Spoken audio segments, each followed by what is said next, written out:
گذر گشتم که پیدایت کنم، اکنون که پیدا کردم بنشین تماشایت کنم.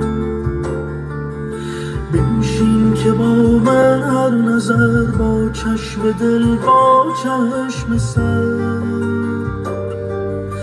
هر لحظه خود را مستر از روی زیبایت کنم.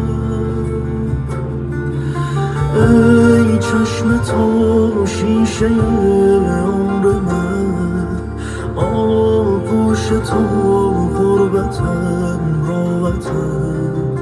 بازی نکن با من و صحنه را، در پرده آخر آتش نزن.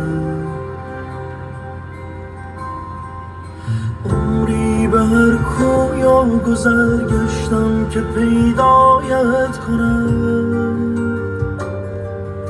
اکنون که پیدا کردم بنشین تماشایت کنم. بنشین که با من هر نظر، با چشم دل با چشم سر، هر لحظه خود را مستر از روی زیبایت کنم. ای عطر تو امان، یک دم اگر یابم امان، وین جانب مانده را مهمان لب‌هایت کنم. بوسم تو را با هر نفس، ای بخت دور از دسترس. ای چشم تو شیشه عمر من، آغوش تو غربتم راحتم.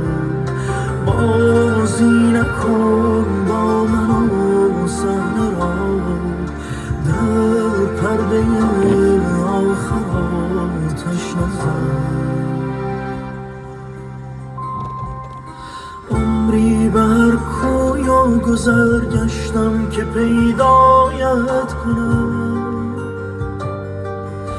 اکنون که پیدا کردم بنشین تماشایت کنم. بنشین که با من هر نظر، با چشم دل با چشم سر، هر لحظه خود را مستر از روی زیبایت کنم.